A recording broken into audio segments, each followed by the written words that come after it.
Hello everybody, this is Elite Machine 07, and this is a video I really did not want to make, but I just have to. As you've seen in the title, Gears of Duty, pretty much they're starting to incorporate Call of Duty in Gears. The dead giveaway here is under Versus and your free for all. This was never ever ever a Gears mode. It never was, and I know they're trying to compete with Call of Duty. They may not want to tell you that, but it's quite obvious that they are. And unfortunately, I'm a heavy Gears fan. I love playing Overrun. People that have played with me, they know I'm big time into Overrun. I like the mode quite a bit. This video is mainly about breaking down the differences between Gears of War 3 to Gears Judgment, which I'm sure most of you know those. But, I wanted to post a video here so everyone can voice their thoughts, like a universal video, because I've played with a lot of people and I've talked to a lot of people and seen comments from a lot of people, and they all, have something to say. So this is the video to say it in, about Gears Judgment and the differences of it. What I'm going to do in this video is basically just tell you, going through each selection here as I go through and just kind of tell you my experiences. That way I can try to keep things organized as possible too. So starting out here, campaign. Basically in campaign, I could tell they've put a lot of effort into the campaign, way more than any of the Gears games recently. First off, you have Judgment, which is basically the regular campaign mode, and then you have Aftermath. Also in the campaign, they have the declassified missions, which you can do in various difficulties. Now, one thing I did notice when I first started playing campaign is the highest one that you could do was hardcore initially. You couldn't do insane to try to get everything done all at the same time. So basically, they force you to want to have to play the whole campaign over again on insane. Why that is, I have no idea. That's a decision that they made, and it's a little odd to me why that you would force players into doing something. Survival, basically, a long story short, survival is Overrun. There's no differences between Overrun and survival, except for you have to hold back a certain amount of characters in survival, versus Overrun you just have to hold a position with its percentage. So really there's no difference. I highly disagree with Epic when they say that this is the replacement for Horde mode from Gears 3. It's not a replacement for Horde mode. I don't care what you do or what you say. I was a huge Horde player along with some good close friends of mine, more like family now. We played Horde mode all the time, and we really, really miss Horde mode in Gears Judgment. I really, really think they made a big mistake not putting Horde in for Gears Judgment. Why they decided to do that, I have no idea, but I think it was a huge, huge mistake. Versus modes. You have your standard, which is all your standard public play. You have your private play. Special events. Basically, I do like this, that they did put the special events in this tab, because you can always keep up with what special events there are, and it limits their work that they have to do on their website in other areas to let people know what special events are, and if they want to play, they can play them. So that is a good improvement that they did for special events tab. Obviously, VIP gives you all the VIP times 2 XP for your playing. I do like this as well.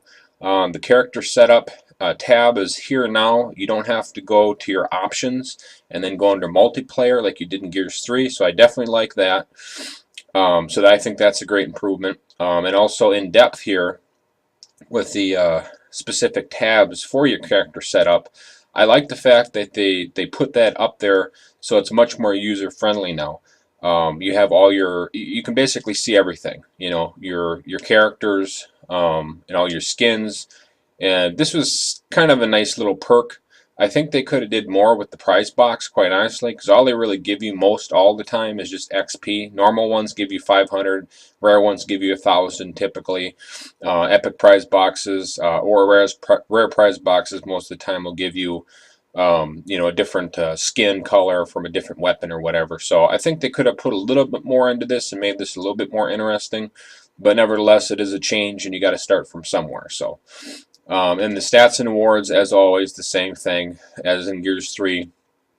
And the Xbox Live Marketplace, I like the fact that they put this tab on there as well. So it's much easier for you to decide what you want to purchase, and you can, check out whatever you wish to purchase on there. So they made that much easier. Now, back in order for the experience of the gameplay. Basically, for Gears of War Judgment, the campaign I think is really really cool. They in their initial discussions about the game before it came out, they said they put a lot more effort into campaign. Also, People Can Fly, the company that teamed up with them in making this game, I know is a big part of campaign, and I can definitely tell it paid off. Also, for the gameplay experience is very nice for that as well. So I think I'll do overall grades, I guess now. For campaign, from A plus being the best to F being complete fail. I would say versus Gears 3 to here, I would have to say that I would give this probably about an A. There's a few things I didn't like about it. Certain random glitches that may happen. Also positioning, hitboxes on characters, more unpredictability.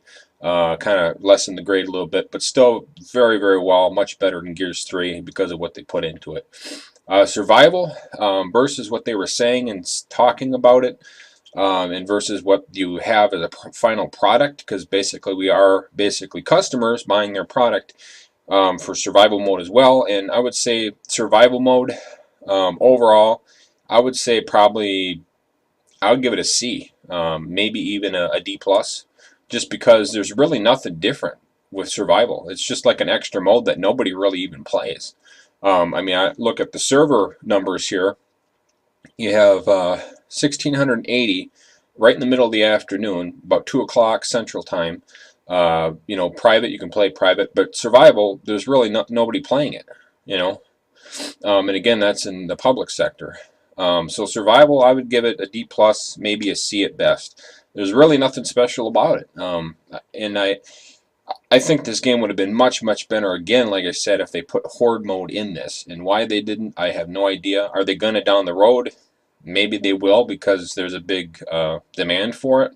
Because I see a lot of people going back to Gears 3 and playing Horde, and just going back to Gears 3 in general, playing regular game modes that were on that game, just because it didn't seem like they put, I'm not going to say enough effort, but enough time and resources into making the game much, much better than Gears 3.